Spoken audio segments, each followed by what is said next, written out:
Hi everyone, it's Pete here. Welcome to part 4 of my build guide of the Tamiya Subaru Brat. At the end of part 3 I got to the end of step 21 where I'd put in the electronics and attach the steering. Okay, so step 22 has got us putting the front wheels together. Each wheel has got 3 parts to it. You know which one's at the front because the trees are labelled front and rear, so each tree has got 3 bits for the front and 3 bits for the rear. So you need to get the middle bits into the middle of the tyre and screw it together with the BA5 screws and BC5 nuts. Okay, so these tyres are the same both sides, I think. Looks like it. Right, let's have a go at this. So this is the difficult bit, I think. Not too difficult actually. Don't know if you can see, but one side dishes inwards, and so that's the outward facing part of the wheel. Also there's a little notch there and there's a little groove in there, and they need to match up. Okay, same on the back, there's a little notch there and a groove there. Okay, so just need to screw it together.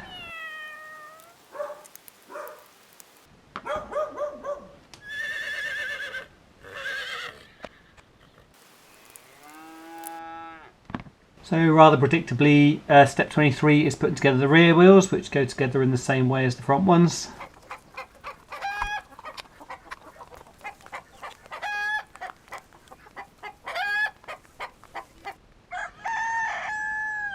Right, so step 24, they're putting the front wheels on. They're using the BD6 nuts there, and they're using the plastic bearings. I'm going to be using these metal bearings.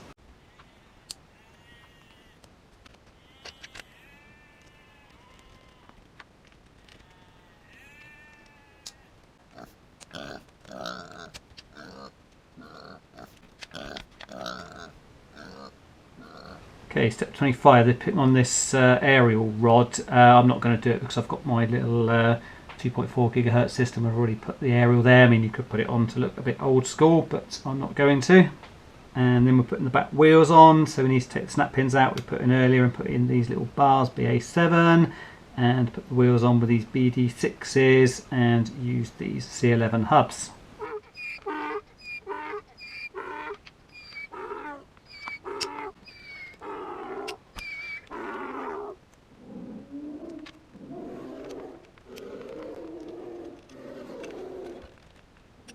Right, quite exciting, it's starting to look like a car. So we can test the suspension properly. Feels pretty good. Now step 26, they're putting the battery in, which you did earlier, and they're putting the little peg in to hold the battery door shut, which I've also done earlier.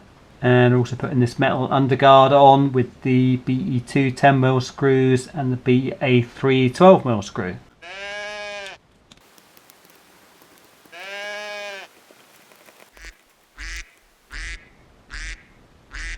Now step 27 is putting on the rear body posts. It depends which body you're going to use, so it's the longer F3 ones for the Lexan body and the shorter C15 parts of using the hard body. I'm going to be testing out with the Lexan body first, so I'll be using these longer ones. Just looking at the picture there, it looks like this square side faces outwards like that.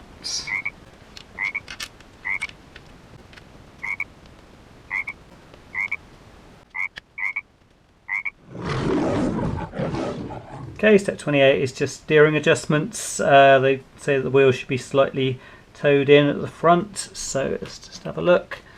Now through the camera they look a bit like they're towed out, but actually in real life they look just about right. They're just slightly towing in. So yeah, that all looks good. Now 29, 30, 31 and 32 are all about painting and building up the hard plastic body. Also in the parts section at the back they've got some details about paint codes and how to paint the front and the back, and also the window parts here. What's not very useful is that they've got these little flags for the colours, but a lot of these greys look the same. It'd be more useful if they pointed to the actual bits with what colour they're supposed to be, but anyway, I think we can sort of work it out.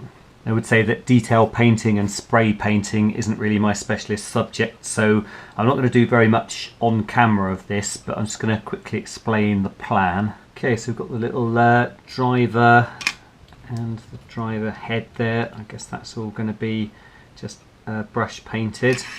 Okay, so this bit is the front grille and the bumper. So it's mostly black and silver this, and it's got indicators. What's a bit of a pain is I think that bit there should be body colour, so I'm going to have to spray that separately. So you've got these bars that fit on the front of the bumper there. Now I was having a look at the real car online, and these were in white on the car, so that's handy. So I think this is that difficult to paint sort of bendy plastic. So yeah, I'm going to leave that white because I think if I paint it anything else it's going to flake off. Also the same for the roll bars, they were in white on the real car, so say for the same reasons I'm going to leave that white. Okay, so we've got the main body moulding here. I'm just going to go with this Ford Sunburst Red because the one I happen to have a tin of it, and also I think it's very similar to what the colour is on the box. So I was having a look at this, and it doesn't need much sanding. There's a couple of little moulding lines up there, down there, but mostly it does look pretty good. But what I'm going to do with all the plastic bits is give them a wash with washing up liquid, and just in case there's any sort of mould release agent or whatever on there. Okay, so the windscreen part there also includes these sort of clear panels that it's got in the roof, and I need to get some body colour in between there, which is quite annoying, but yeah, I'll have a go at that. Okay, so similarly with the back of the cab here, you've got the window, but then you've got this bit which will be the back of the pickup bed, and that needs to be body colour, and also you really ought to be doing the surround of the window. Okay, so it's the back of the truck here, so it's going to be body colour, and there's quite a lot of detail you could put on this, and the silver and black and indicators, so yeah, quite a lot of work on that bit. Okay, so steps 33 and 34 are to do with the polycarbonate body. Now I'd already done this before I decided to do a guide on this kit, but say on YouTube there's plenty of videos detailing how to do lexan bodies, probably by people who do it much better than I do. So this is what I've done on the lexan bodies. It's a very basic job. I've just done black. There's no window masks in this kit, so it's just opaque behind there, and they give you the stickers to depict windows. Well, the problem is with these window stickers a bit is that because they have to go around a lot of corners, it's very difficult to keep them stuck down. You can push them down as many times as you like, and they seem to just raise up at the edges there, but this one is very much designed as the basher, so I'm not too bothered. The only thing I did with this, I put on the outside, I put flat clear so that these side bumpers and the front and back bumpers are matte, so they look more like bumpers would do in the day, the sort of matte effects, and the rest of it, so it's just simple black with the stickers on. Okay, a weak point of lexan body shells is always going to be the hole where the body posts go through. What I tend to do is get some plastic packaging or some of the spare lexan from the side where you cut it out, and stick it onto the underside using the car number plate tape, and I've already done it there at the back, you can see, so I'll just do it at the front as well.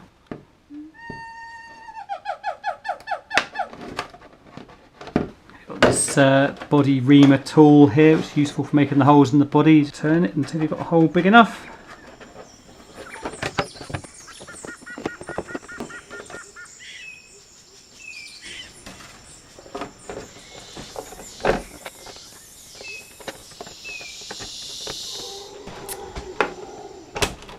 Not bad, eh? Okay, so it's looking good, but one thing that bothers me about RC cars is when you can see the battery wire dangling out of there, and so it's, I mean, as it is, it's convenient because you can get the battery in and you can plug it in and off you go without taking the body shell off, but it bothers me, and I've worked out something I can do, but it does involve taking the body off, but I think it's worth it. I'll just show you that. Right, what I've worked out you can do is if you poke the battery wire up through there and put it in, it should just fit with the wires. It's a bit of an awkward fit, this. I think this battery tray was actually designed for the old square plastic hard case Tamiya batteries. The wire comes up there, so plug him in. So if we put the body back on, there you see, you can't see the wire. Okay, just do the suspension drop test. Pretty good.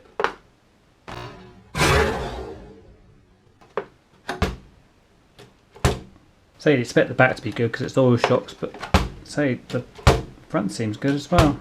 Okay, I've had a chance to test drive this, and it's really good fun in the garden. It's ideal. It's about the right sort of size and speed to run around the garden, so really good fun.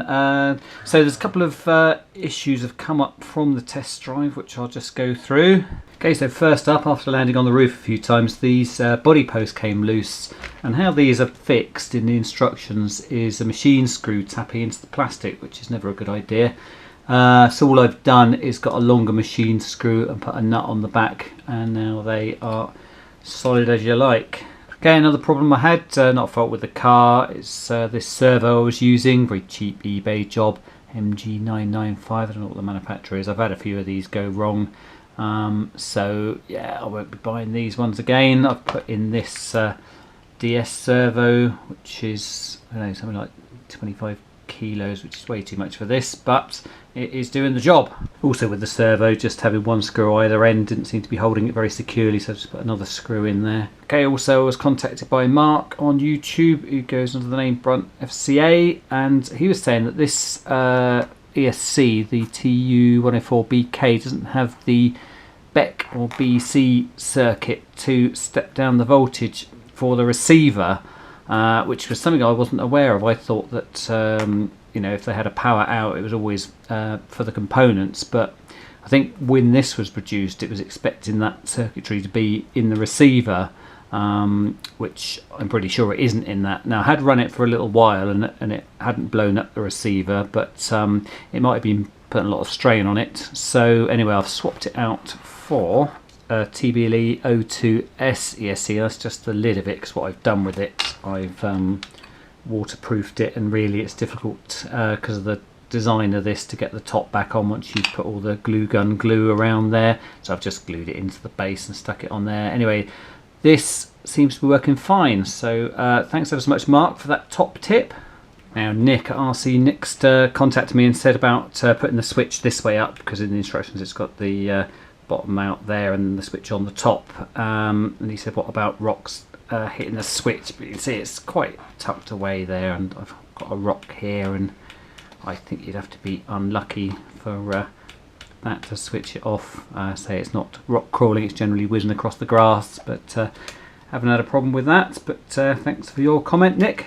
Okay, so I've had a go at painting the parts of the body. I would say there's a lot more detail I could put on this, and also I would say I'm not the best at doing this sort of thing. I'm alright with the nuts and bolts, but painting a bit, but so I could do the window frames there, and also there's the edges of the bed there you can do. But anyway, I'm leaving this for now because I want to get this project done and the video finished. Just tell you about some of the disasters I've been having along the way. So on the tin there it says for best results use red primer, and really I should have done, what I did do was to use grey primer, because that's what I happened to have, and I couldn't bother to go to the shops, but it took loads and loads and loads of coats to cover the grey primer. And also I made a mistake, I sanded the primer down, and I'd sort of gone through the primer, so there's a bit of white there, and I thought, oh, that will go after a couple of coats, but it didn't. So in the end I put a bit more primer there, and then it took loads and loads more coats of paint to cover that. So seriously, there's about, I don't know, 10 coats of paint on there, and I had to go to the shops anyway and get a whole new tin of that. This was about half full, and I used all of that plus about half another tin, so I don't know, I've used about 300 mils of paint on this, which is the equivalent of about 3 Tamiya tins. Also this guy, I don't know what's going on with his hair. I sort of forgot what hair looked like. He's got his sort of lockdown haircut because he couldn't get to the barbers. Anyway, I think his hairline was up here really, but he sort of looks like a human, kind of. Now one thing I thought was a bit odd with this, he's got kind of racing harness on, and this is just like a regular truck that someone owns, isn't it? It's not a racing truck, so I think that might be just something that Tamiya had out of another kit. If anyone knows, let me know. Now on the back and the front, they get you to put white on these lights here and these little side lights. I think actually they have the headlights in white as well, with the silver surrounders and silver there, but I think white might look a bit too white really. Maybe that should have been silver, but yeah, I think it looks alright. So this back window bit looks alright. I did do the frames on these. So I did the frames here on these sunroof bits. I had a bit of a problem when I took the masking off. It took some of the red paint off there, so I've had to sort of fill in. It's a bit bibbly bobbly, but yeah, not too bad. Okay, just need to attach our friend with the dodgy haircut onto his body. I'd already attached the two halves of the head together when I did the painting. So his head looks a bit big for his body, really. So the steering wheel just glues on. Okay, so these bars attached to the bumper with these 2x15 screws with a nut on the back.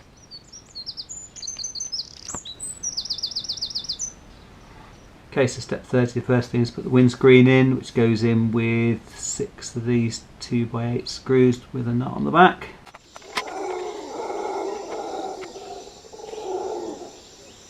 Right, so attach the back with these brackets here. You've got the machine screws there, and the self-tappers go into the back there. What I'm also going to do, I think I'm going to put a spot of glue on the insides of there to give it a bit more strength, hopefully. Okay, so that's the bracket on there. What I did is I super glued this on first and I've glue gunned in there, so hopefully it might strengthen up the corners a little bit. Okay, so step 31, first thing we need to do is to glue the back window in. Okay, so I super glued this in and I've sort of glue gunned it round to strengthen it a bit. So looks alright. Okay, so the driver goes in with a self-tapper at the front and the machine screws and nuts at the back. Okay, so step 32, putting the roll bars on the back and putting the grille and the bumper on the front with the bracket, same as the back. I'm going to be gluing that as well, same as the back, just a bit of extra strength. And with the roll bars, I'm going to be strengthening this area here. It's going to tape across some spare lexan with the double-sided tape. Because I think this is a bit of a weak spot of the body, so if I can just get a layer of tape and lexan over that, I think that'll make it much stronger. Okay, so I've got the roll bars fitted there and I've got the front on there, so underneath, so I've sort of glue gunned in the corners there, and so I've put a bit of lexan on there to strengthen it all up. So really that's pretty much done. Okay, so here it is on the chassis, and I think it looks pretty good. So I'm in a dilemma now because I've got the stickers and I'm not sure whether to use them now because I quite like it without. I know this is the box art, but I'm wondering if it will make it look a bit naff. I mean, I know it's from the 80s and things looked a bit naff, but anyway, for the purposes of this video, I'm going to leave it like that. Because I do like it like that, but if anyone's got any strong opinions either way, then let me know in the comments. Okay, so to sum up, really good build, very enjoyable, lots to do with painting the body. I say I could have done a lot more detail than I have done, and if you're a Tamiya fan of a certain age, then it's a bit of a no-brainer. You really ought to have one of these in your collection. So the question I'm wondering is, would I recommend this to somebody who hasn't got the nostalgia factor and doesn't remember these from back in the day? Because there are a few issues. Say there's the gearbox that we mentioned earlier that you don't want to put too much power through. The battery tray, it's a limited selection of batteries you can put in there. You might be able to adjust that. Say there's a limited choice of wheels and tyres, and it'd be difficult to add oil shocks on the front because of the sort of odd design of the suspension. So there are a few issues compared with the modern kit. So what I'm thinking about doing is I'll do a separate review video of this and maybe compare it to one of the modern trucks or buggies. But in the meantime, yes, it's been a really great build. So thanks ever so much for following along, and I shall see you next time.